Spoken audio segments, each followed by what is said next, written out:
Good morning, students. Open your maths book on page number 101. Take the exercise, mixed exercise, and write down date and day. Clear? So first is express the following ratio in the simplest form.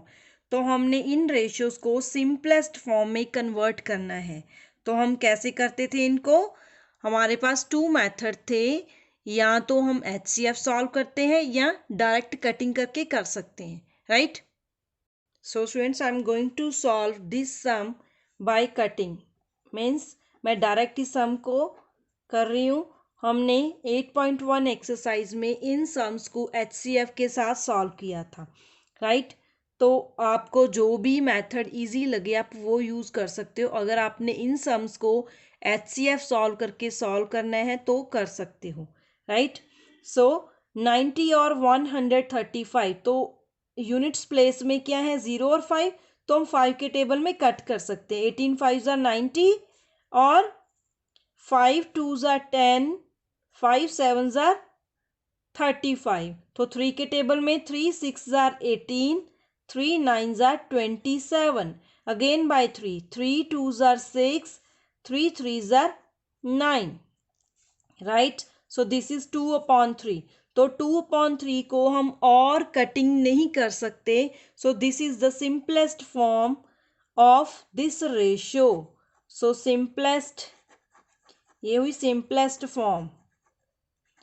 Ratio की form में है तो ratio ही लिखेंगे, 2:3, right?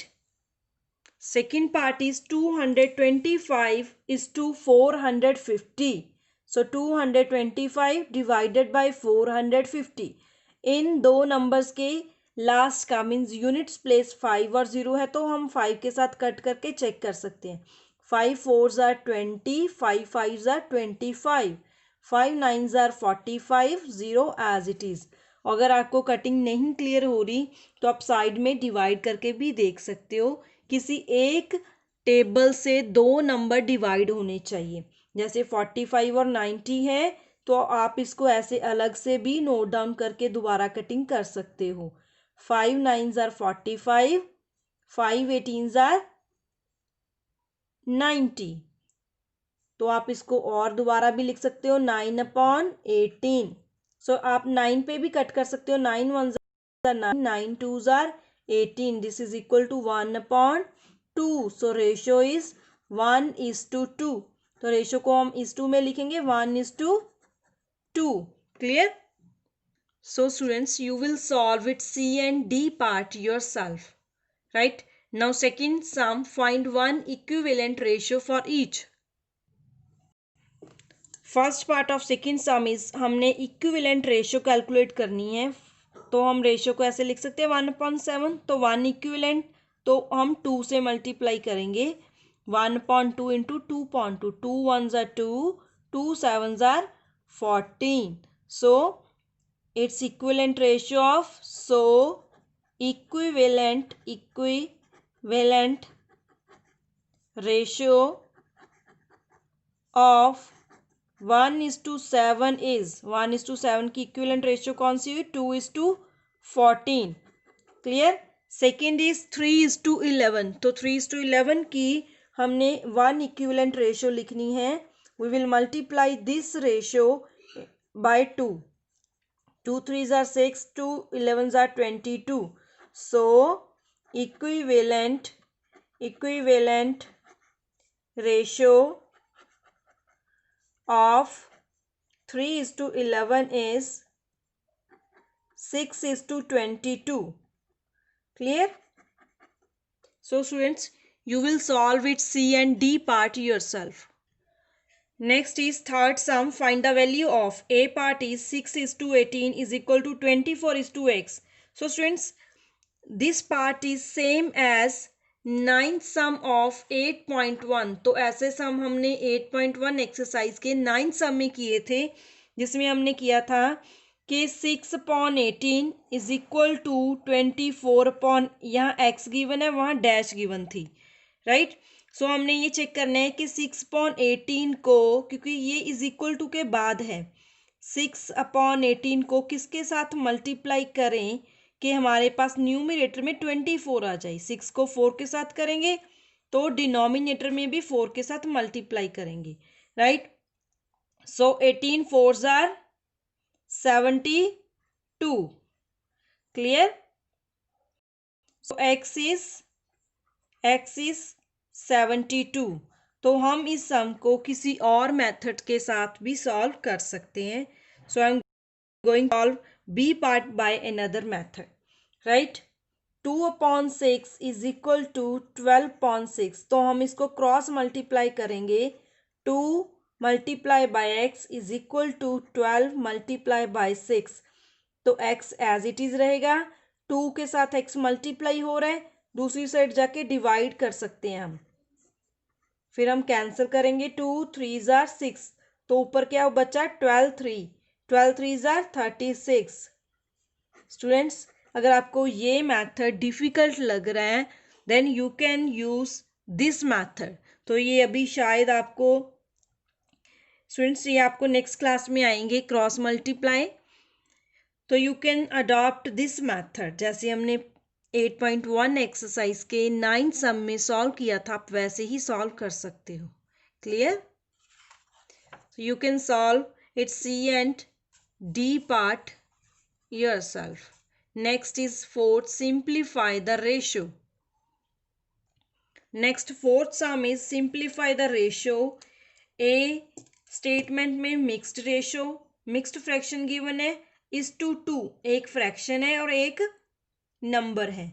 तो first of all we will convert this mixed fraction into improper fraction। 3 into 1 3 plus 1 4/3 is to 3, clear। तो इसके लिए क्या किया था हमने? इनके डिनोमिनेटर्स को कंपेयर किया था। तो डिनोमिनेटर्स इक्वल नहीं है तो हमने क्या करना है, यहाँ पे एलसीएम लेंगे। 3 और 1 का LCM, LCM of 3 and 1, 3 and 1, 3 और 1 का एलसीएम कितना होगा? 3, because these two numbers are distinct. ये अलग अलग नंबर हैं तो किसी के टेबल में डिवाइड भी नहीं हो रहे।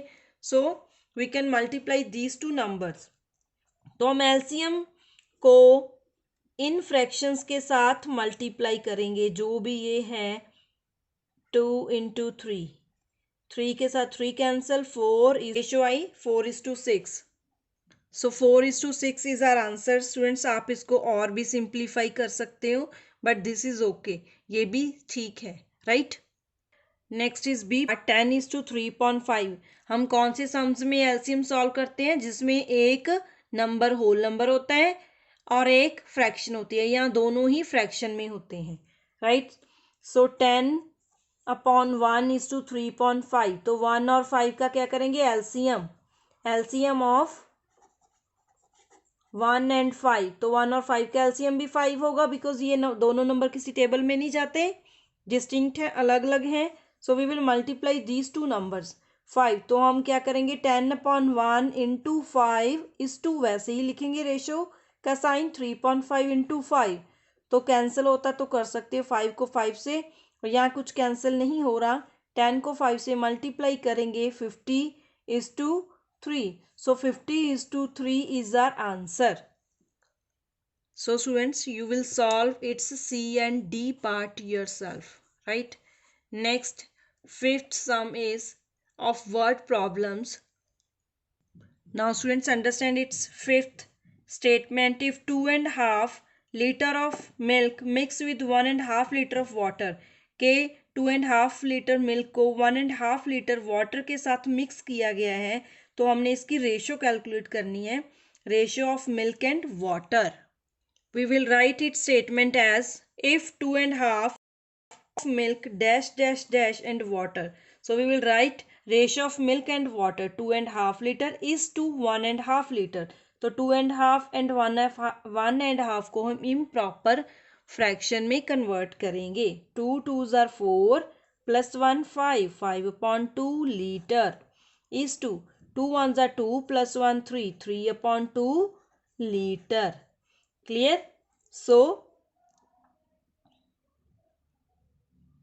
सो एलसीएम ऑफ, तो एलसीएम कितना है इन दोनों का? एलसीएम ऑफ 2 and 2, 2 ही है एलसीएम की, सेम नंबर है, डिनोमिनेटर सेम है तो एलसीएम भी सेम होगा। So 5/2 into 2 is to 3/2 is to into 2.